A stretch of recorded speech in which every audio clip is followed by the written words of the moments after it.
Have you ever wondered how two atoms combine to form a molecule? Today, we're diving into the profound depths of chemistry, where we'll unlock the secrets of the universe on a microscopic scale. The key to this mystery is the molecular orbital theory, a fundamental concept that sheds light on the behavior of electrons in molecules. By understanding this theory, we can comprehend the essence of chemical reactions and molecular structures. The answer lies in the fascinating world of molecular orbital theory. To understand molecular orbital theory, we first need to grasp the concept of atomic orbitals. Atomic orbitals are regions around the nucleus of an atom where an electron is most likely to be found.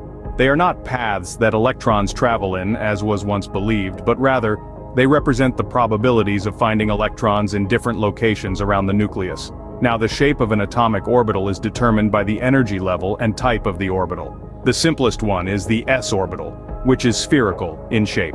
As we move to higher energy levels, we encounter p orbitals, which have a dumbbell shape, and d orbitals, which have more complex shapes.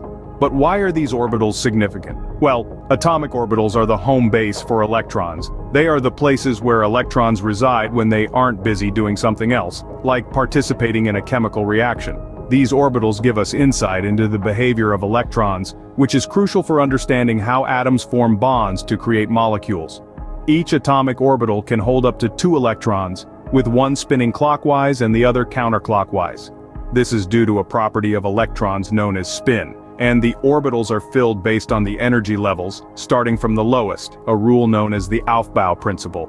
Moreover, the distribution of electrons among different orbitals in an atom is what makes each element unique. It dictates the chemical properties of the element, such as how it bonds with other atoms and how it reacts to light.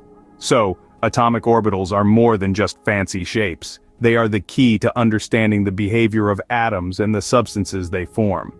In a nutshell, atomic orbitals play a fundamental role in the study of chemistry. They are the building blocks of molecular orbital theory, which allows us to predict the behavior of molecules, from simple diatomic ones to complex organic compounds. Once we know about atomic orbitals, we can move on to how they interact to form molecular orbitals. When atoms come close together, something amazing happens to their orbitals. This is where our journey into the birth of molecular orbitals begins. Imagine 2 atoms, like 2 dancers, moving closer to each other in the vast ballroom of the universe. As they approach their atomic orbitals, the regions where their electrons hang out start to sense the presence of the other.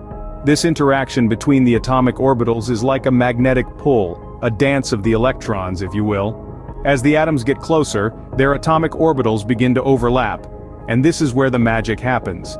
This overlapping of orbitals creates what we call molecular orbitals. But it's not as simple as just 1 + 1 = 2.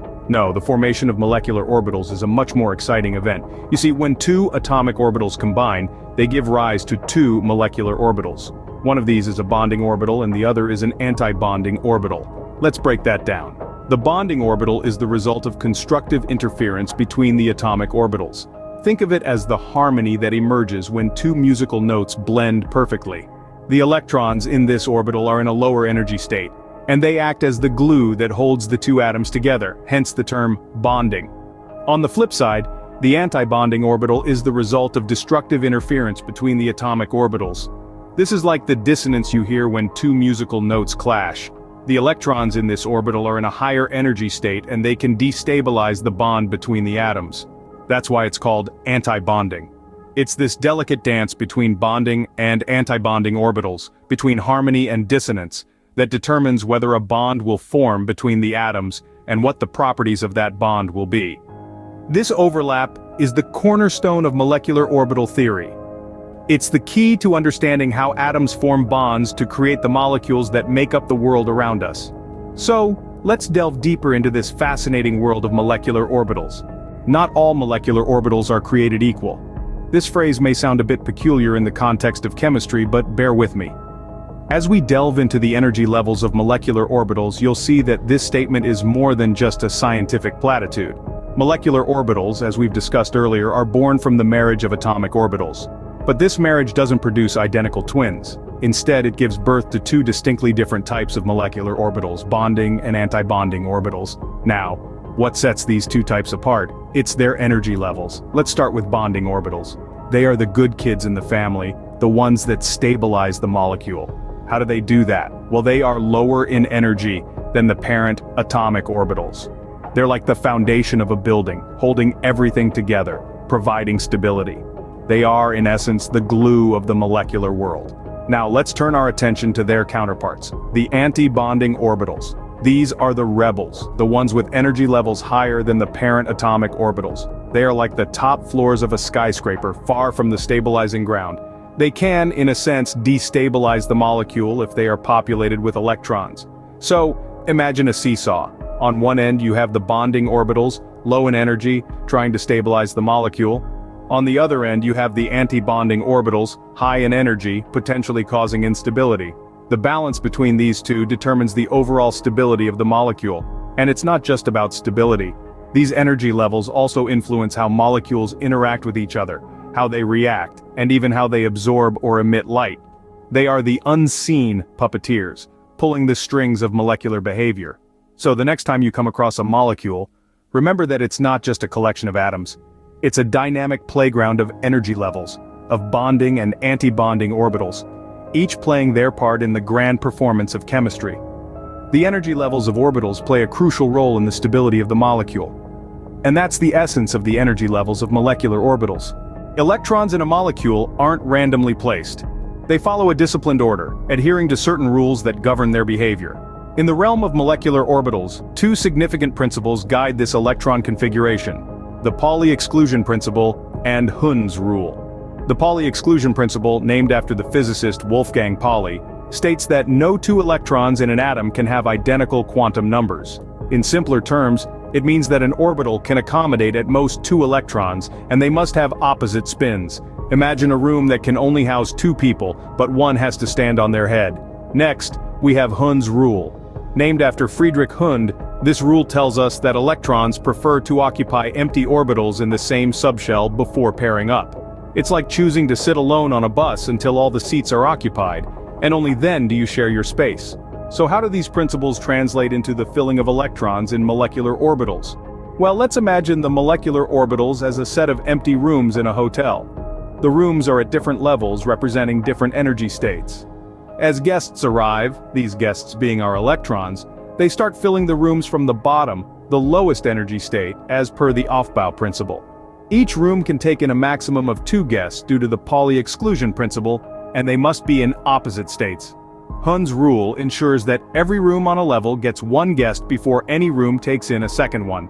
This systematic filling of electrons, from lower to higher energy levels, shapes the electronic structure of the molecule, and this structure, in turn, plays a pivotal role in determining the molecule's properties, such as its stability, reactivity, magnetic nature, and more. So there you have it. The arrangement of electrons in molecular orbitals dictates the properties of the molecule. It's a beautifully orchestrated dance of tiny particles, each following the beat of quantum rules. Molecular orbital theory is a vast and complex topic, but we've touched on its core principles. We started our journey with atomic orbitals, these fascinating regions around the nucleus where electrons are most likely to be found. We dove into their significance, understanding that their unique shapes and sizes offer insight into an atom's behavior. Then we witnessed the birth of molecular orbitals, the result of atomic orbitals merging when atoms combine. We saw how these newly formed molecular orbitals are not confined to a single atom, but extend over the entire molecule, giving it its unique properties. We climbed the energy ladder of molecular orbitals, learning that they are not all created equal. Some sit at lower energy levels and are more stable, while others are at higher energy levels and are less stable.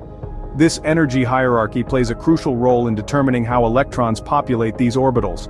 And finally, we unraveled the enigma of electron configuration in molecular orbitals.